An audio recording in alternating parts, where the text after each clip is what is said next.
বৃষ্টি পড়ার সময় সবার মন থাকে উৎফুল্ল, আনন্দময়। আপনারা দেখবেন যখন বৃষ্টি আসে তখন দেখবেন যে সবার মন পরিষ্কার হয়ে যায়। মানুষের মন যদি খুব খারাপ থাকে তারপরেও দেখবেন যে মানুষের মন খুব উৎফুল্ল হয়ে গেছে। এটা আসলে এটাতে আল্লাহ তাআলার নিয়ামত আছে। যেহেতু মানুষের ভালো লাগে, বৃষ্টির সময় ভালো লাগে। তাছাড়া এখানে কিন্তু ইসলামের দৃষ্টিকোণ থেকেও বলা আছে যে বৃষ্টির সময় যদি মানুষ আল্লাহর কাছে দোয়া চায় তাহলে আল্লাহ কবুল করে নেয়।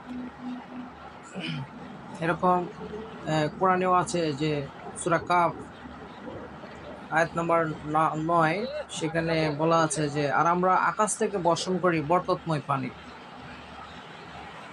আর আমাদের আরো কয়েক জায়গায় আছে, যেমন বলা আছে সূরা আল ফুরকান ৪৮ নম্বর আয়াত, আর আমি আকাশ থেকে তোমাদের জন্য বিশুদ্ধ পানি বর্ষণ করেছি।